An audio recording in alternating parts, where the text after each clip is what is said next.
Assalamualaikum warahmatullahi wabarakatuh. Berjumpa kembali dengan saya Yunisel Bakhtiar di kanal YouTube Yunisel Bakh. Apa kabar teman-teman para penjual di mana saja Anda berada? Senang sekali hari ini, kebetulan siang hari kita bisa berjumpa kembali di kanal YouTube Yunisel Bakh. Baik teman-teman, tentu saja hari ini para penjual di mana saja Anda berada, Anda pasti punya keyakinan bahwa hari ini kita bisa menjual dengan lebih banyak dengan cara yang lebih mudah.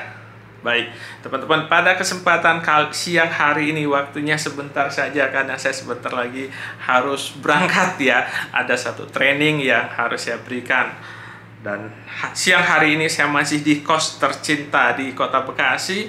Kebetulan nanti siang ada training dan setelah ini kita akan melakukan perjalanan ke beberapa kota. Mungkin ya mudah-mudahan akan kembali ke kos tercinta ini sekitar minggu depan. Oke, pada siang hari ini saya sedikit ingin mengupas satu dalih yang sering dikemukakan oleh orang-orang yang ingin menunda kesuksesannya. Ada orang yang tidak mau sukses dan dia ingin menjustifikasi, membenarkan dirinya dalam keadaan tidak sukses. Dalih apa itu? Nah, saya ambil dari bukunya Berpikir dan Berjiwa Besar ya, yang ditulis oleh David D. Schwartz. Beberapa kali ya, bukan sering. Buku ini sudah beberapa kali saya bahas di YouTube ini, di video ini. Dan sekali ini kita coba bahas lagi. Ada satu tulisan ringkasnya, 4 hal yang dapat Anda lakukan untuk menaklukkan dalih kesehatan. Seringkali orang berdalih dia tidak sukses. Kenapa? Karena dia bilang kesehatan saya yang buruk, saya merasa nggak enak badan, saya orang kurang sehat, saya punya penyakit dan macam-macam. Benarkah ini dalihnya untuk kita tidak sukses atau untuk kita membenarkan ketidaksuksesan kita? David D. Schwartz memberikan vaksin terbaik untuk mencegah dalih kesehatan yang terdiri dari 4 dosis katanya. Pertama, jangan berbicara tentang kesehatan Anda. Semakin Anda berbicara mengenai suatu penyakit, bahkan cuman pilek, semakin buruk tampaknya penyakit itu, ya. Jadi masalah penyakit gak usah dibahas. Berbicara tentang cuaca buruk sama seperti menaburkan pupuk di atas rumput, jadi pupuknya yang akan subur. Selain itu, berbicara tentang kesehatan adalah kebiasaan yang buruk. Kebiasaan ini membosankan orang lain. Orang lain yang mendengar pun tidak suka mendengar kita berkeluh kesah tentang kesehatan kita. Kebiasaan ini membuat Anda tampak egosentrik dan nyinyir. Orang yang berpikir sukses mengalahkan kecenderungan alami untuk berbicara tentang kesehatan yang buruk. Orang yang mungkin mendapatkan sedikit simpati tapi tidak mendapatkan respect dan loyalitas dengan menjadi pengeluh kronis. Jadi berhentilah Anda mengeluh tentang kesehatan Anda, karena ya sedikit saja yang akan bersimpati. Justru buat sebagian besar orang keluhan Anda itu sangat membosankan. Kedua, dikatakan di sini jangan khawatir tentang kesehatan Anda. Dr. Walter Alvarez, pensiunan konsultan dari Mayo Clinic yang terkenal di dunia, belum lama ini menulis, saya selalu meminta kepada orang-orang yang suka cemas untuk melatih diri. Sebagai contoh, melatih kendali diri maksudnya. Sebagai contoh, ketika saya melihat laki-laki ini, orang yang yakin bahwa dirinya mengidap penyakit kandung empedu, walaupun 8 kali pemeriksaan sinar X yang terpisah memperlihatkan bahwa organ tersebut normal. Saya memintanya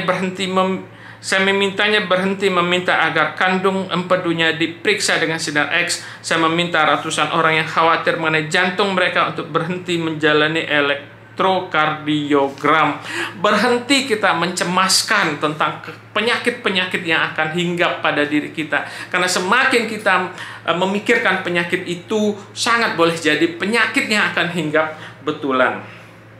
Yang ketiga, kata David D. Schwartz, bersyukurlah secara tulus bahwa kesehatan Anda baik sebagaimana adanya. Ada sebuah pepatah kuno yang pantas diulang. Saya merasa kasihan kepada diri sendiri karena saya mempunyai sepatu butut hingga saya bertemu dengan orang yang tidak mempunyai kaki.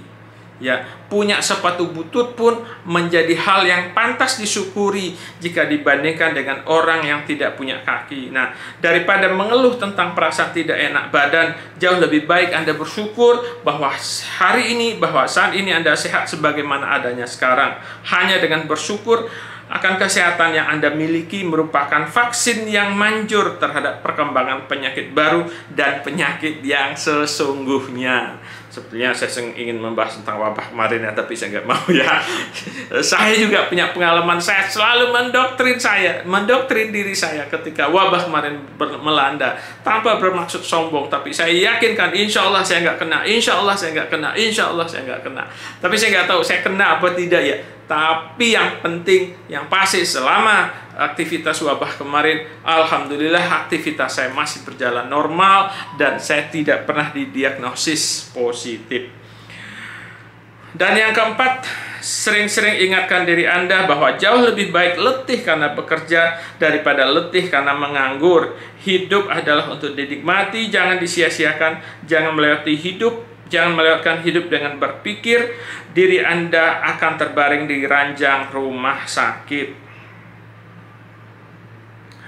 Oke, jauh lebih baik letih karena bekerja daripada letih karena menganggur. Letih karena menganggur itu jauh lebih letih daripada bekerja. Jadi jangan pernah mengeluh capek, lelah karena Anda bekerja. Karena lelah bekerja itu pasti jauh lebih ringan daripada lelah karena menganggur. Anda jangan pernah berpikir bahwa menganggur itu tidak melelahkan. Menganggur itu melelahkan, tapi letih dan lelah karena bekerja jauh lebih nikmat daripada letih menganggur. Dari 4 vaksin yang diberikan oleh David Squard ini, saya ingin simpulkan dalam satu kata saja bahwa hidup akan lebih produktif, hidup akan lebih sehat dengan satu kata, yakni jika Anda bersyukur. Syukuri hidup ini, maka Anda akan bahagia, Anda akan senang. Syukuri pekerjaan Anda hari ini, kerjakan itu dengan sebaik-baiknya. Syukuri jika konsumen Anda datang, kerjakan sebaik-baiknya. Itulah pintu sukses seperti yang dikatakan oleh David Squard. Saya rasa dalam konsep agama kita juga belajar hal yang sama, bahwa syukur merupakan jalan Tuhan untuk menambah nikmatnya kepada kita. Baik teman-teman yang hari ini sudah mendapatkan pekerjaan, seburuk apapun, seberat apapun, tetaplah bersyukur, maka pekerjaan itu akan kelihatan indah, akan kelihatan menyenangkan. Sesuatu yang menyenangkan itu adalah sesuatu yang Anda cintai. Jika Anda mencintainya, maka akan menyenangkan. Jika Anda membencinya, maka itu akan memberatkan.